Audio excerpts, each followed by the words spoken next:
Welcome to my channel, All for Health with Jane. Family, I am sure by now we are all becoming familiar with this case, especially those who are South Africans, because they follow this case almost on a daily basis. It's on the newspapers, it's on the news, TV, it's on the radio, it's almost everywhere. So, and then for those who are not South Africans, guys, we've been talking about this case for a long time now. This case is almost 10 years and it's not yet concluded. It is still going on. Hence, I'm saying by now, all of us are now following what is happening with this case of Senzo Meyiwa murder trial.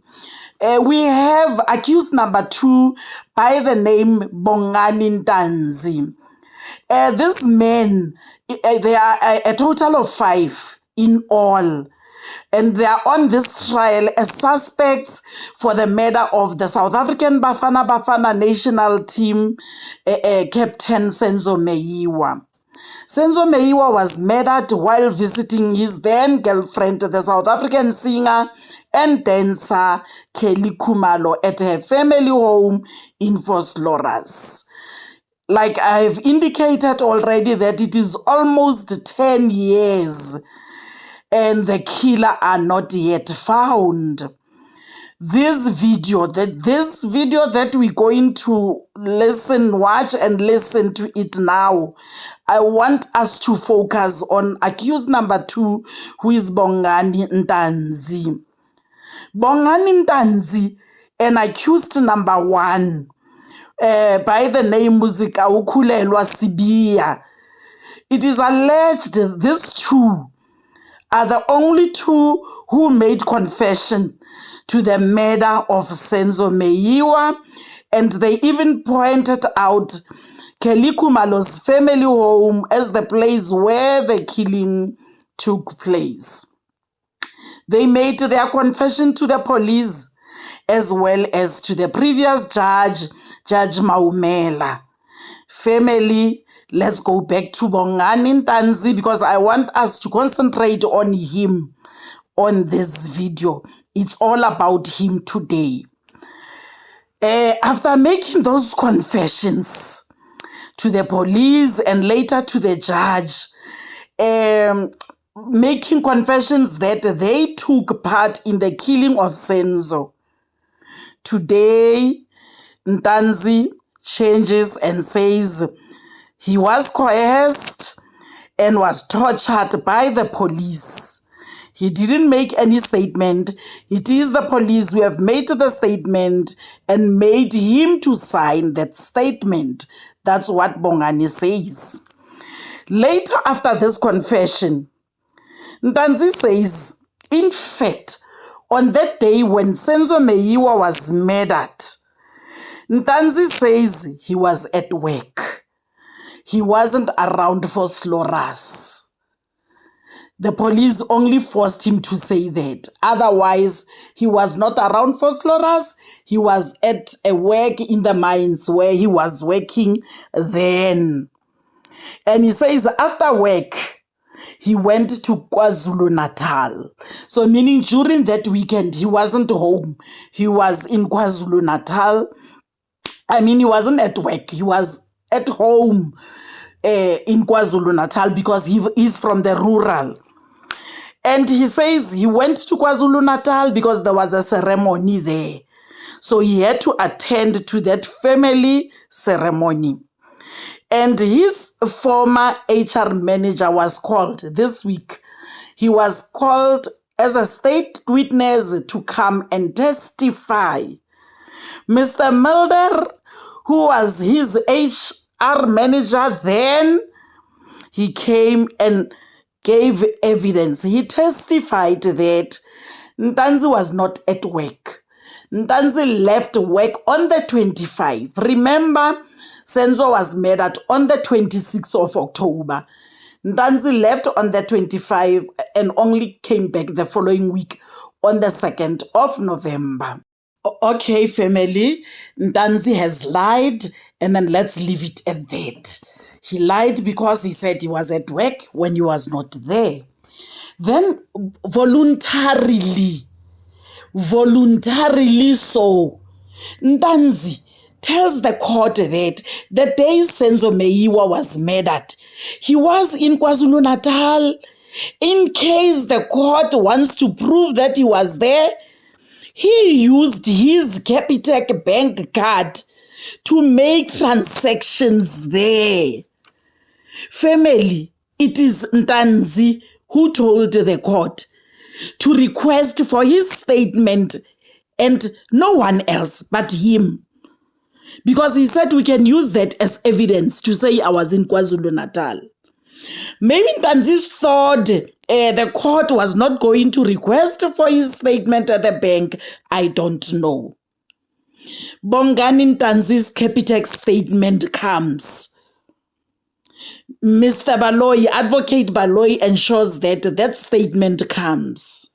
When they go through the statement, no transactions were made between 25 to 28 October 2023, especially in KwaZulu-Natal.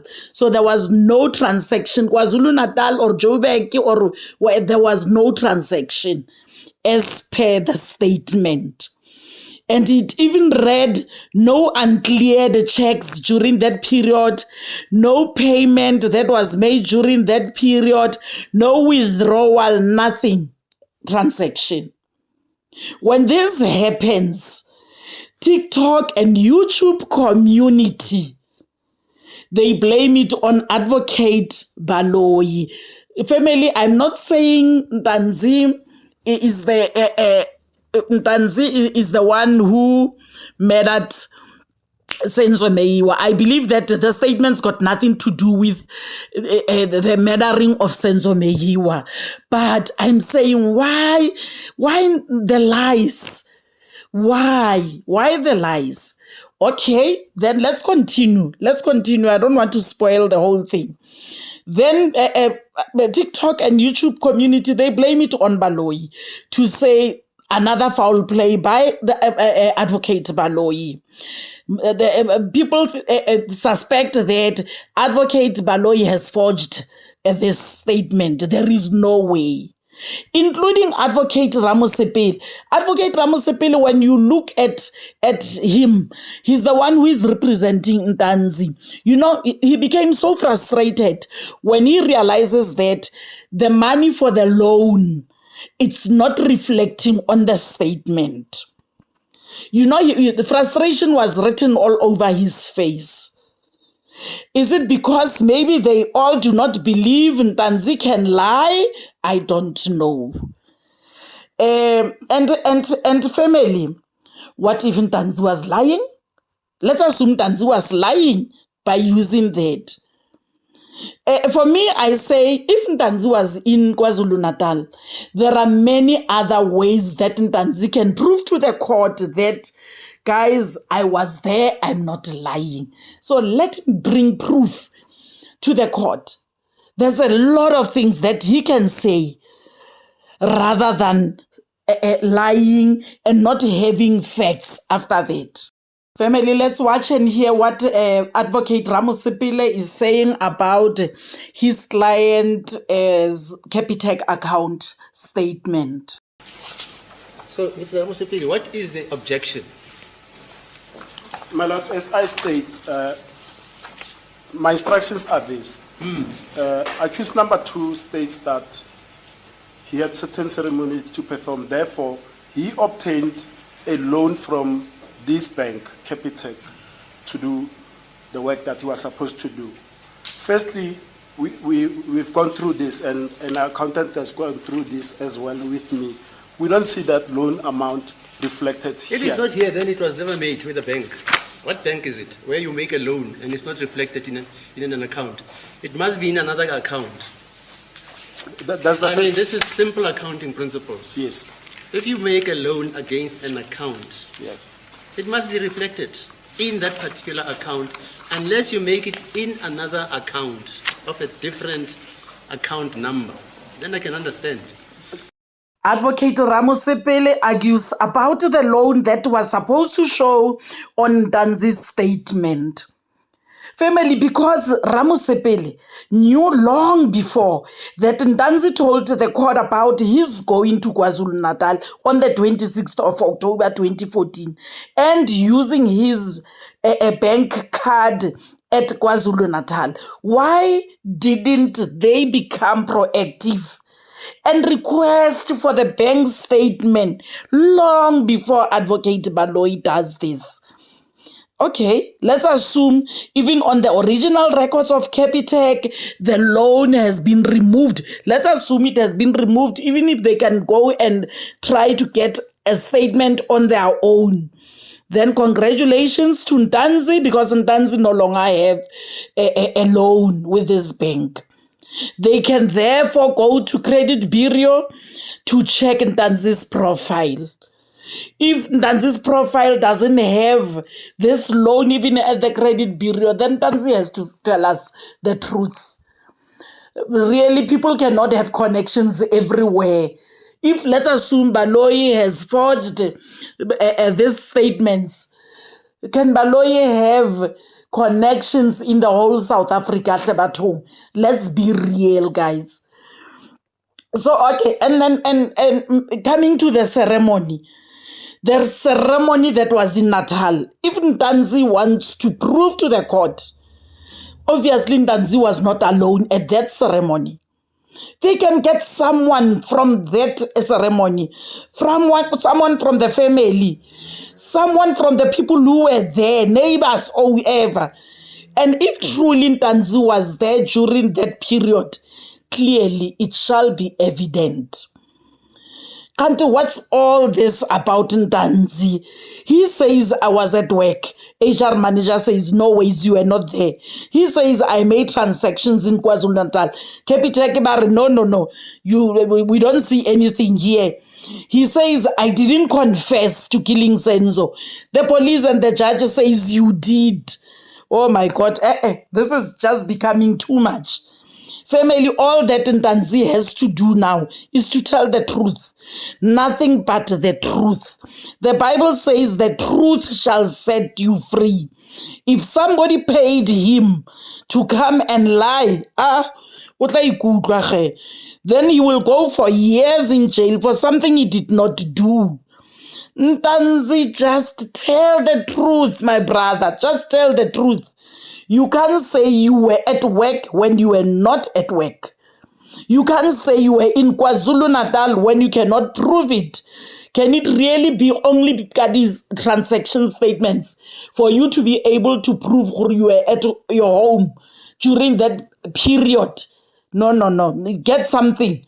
Get other ways of proving to the court that when you did not do it. You were not there when those people killed Senzo Meyiwa. You are not part of them. You need to come up with other ways of proving to the court. That's all.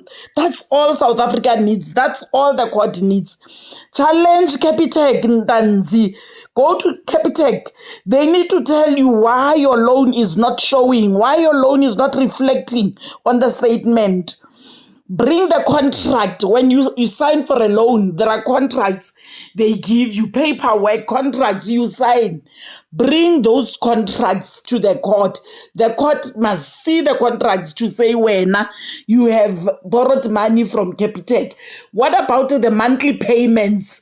Were you not paying back Capitec since October 2014? Were you not paying back Ntanzi?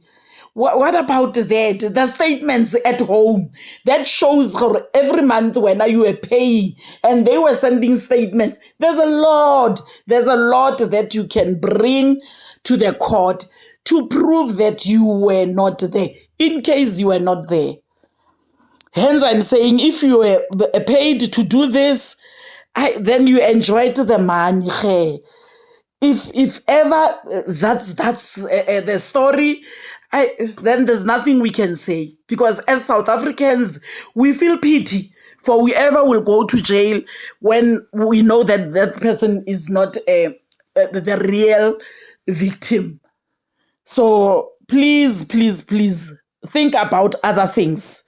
You must be having something to prove to the court. Family, I don't know. In the comment section, just let's talk. Let's talk. What is it that Ntanzi can do to prove to the court that he was not there when Senzo Meyiwa was murdered on the 26th of October? Thank you so much for watching to this point. Please like my video. Like it. And if you haven't subscribed, please subscribe for my channel. I love you, family. Thank you. Bye.